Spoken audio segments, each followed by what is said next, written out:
Wake Up Dead Man is officially the third installment into the Knives Out franchise, and this film is incredible as expected. Brilliantly directed by Rian Johnson, he just knows how to craft these very brilliantly done whodunit mysteries where you think you're being led down a path, you think you're starting to put the pieces together, and then there is a twist and other pieces thrown in there, and that keeps on happening until you get to the very end of the film. You have all these pieces out in front of you, you have no idea how they're going to tie together, and then when it finally is all tied together in such a satisfying way, because you never expect how it ends up happening, and it is brilliant. Very well done. Rian Johnson is a master at the mystery genre. Again, he knows how to craft a great just set of characters, an awesome ensemble that are a lot of fun to watch on screen. The first one just had an amazing, this group. They were all fun to watch on screen. Same with the second one, though I did not care for it that much. I didn't care for Glass Onion. I think the cast and just the ensemble were phenomenal together. They worked really well off each other. It's the same here. And even on top of just being another great mystery, this one also works really well on a thematic level. Definitely is the most thematically rich, most thematically layered of the Knives Out films by a mile, where it really goes into religion and faith and how that can be used, and how on one side it can be used as a genuine way to try to help people or try to connect people through faith. Then you see the flip side of that, and you can see how it can be used toxically, how it can be used as a way of hate or for selfish means. And we kind of see that kind of in two different characters. You have Josh Brolin's character, who plays Monsignor Wicks, who's the character that ends up being murdered, plays a very fiery priest, and he uses faith and religion in his position of power toxically. He uses it selfishly for his own means and for his own ego. Then you have the flip side to that, which is Josh O'Connor's character, who uses faith and, again, faith and religion. He uses that as a way to genuinely try to help and connect with people. And so then we see them butt heads quite a lot in the first part. Again, the way that this film is structured, before Daniel Craig's even in the picture. Again, Daniel Craig is just, he's great in this film. He's very fun to watch on screen. We get a bit more shown with his character, which is always nice. And yeah, he's just mastered the character. Anyhow, Josh O'Connor's character is basically taking the lead before Benoit Blanc's even introduced. He gets a lot to do in this film, but still. And he's very fun to watch on screen. You see how he contrasts again with Josh Brolin's character, and that's really how it builds the film, the thematic layers of how religion and faith can be used for good and for bad. And Josh O'Connor is incredible in this film. He gives a really good performance. A lot of this film is Josh O'Connor's character and Daniel Craig's Benoit Blanc working together. I forgot the name of Josh O'Connor's character. But they just work very well off each other. Benoit Blanc and then Josh O'Connor's character.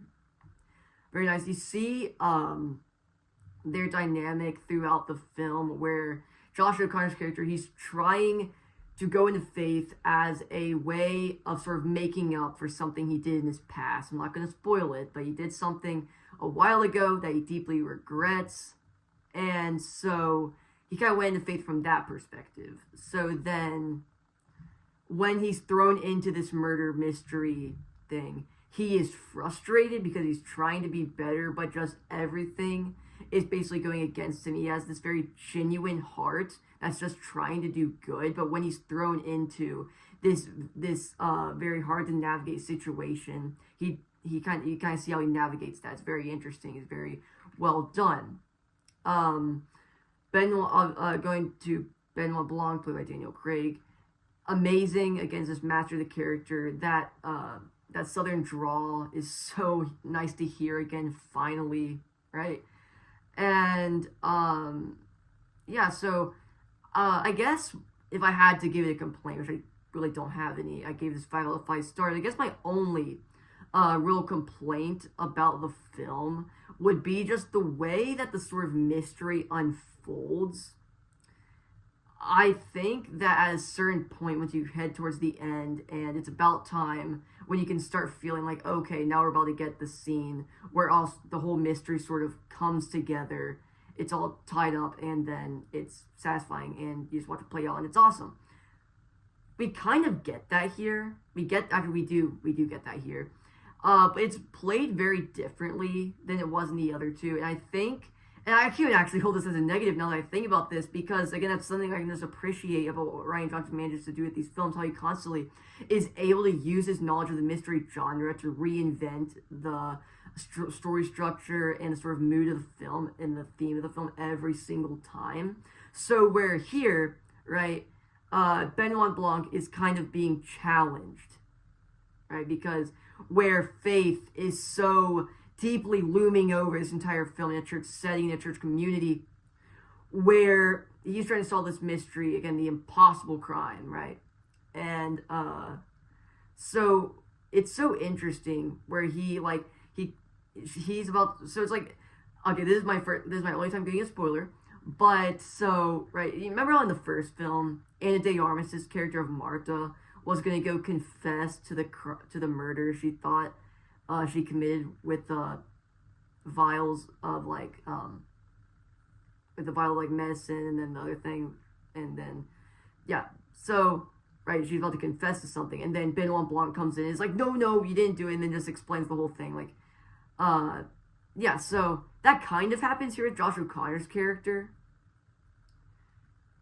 but it's not entirely like that, where, right, so they get to the church, right, Josh O'Connor is about to confess to the murder.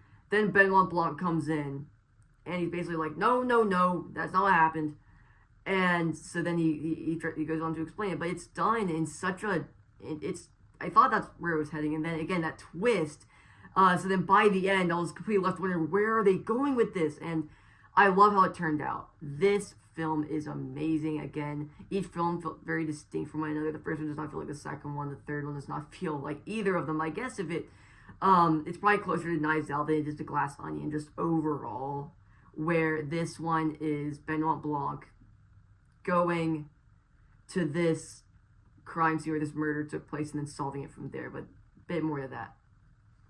So it's a tremendous mystery. It works great on a thematic level. Everything is done to perfection. And yeah, so I really don't have any complaints with this film. I love it. This movie's firing on all cylinders. Rian Johnson, please make a billion more of these, because I will be there to watch them, and I hope everyone else is too. If you enjoyed today's video or any of my other content, please subscribe, and I'll see you in the next one. Goodbye. Actually, wait, no. Okay, so I was using this. I thought I was about to end the video, but since you're still here, I'm going to take this as an opportunity to do my Benoit Blanc impression, okay? So there's this line, right, in the trailer. He's like, we're gonna figure out what this pack of wicked wolves is hiding. So, I'm going to try. We're going to figure out what this pack of wicked wolves is hiding. That's my Benoit Blanc impression. It's not very good. I just wanted to try to see if I could do it. And if you guys enjoyed today's video or any of my other content, please consider subscribing, and I will see you in the next one, hopefully. Goodbye.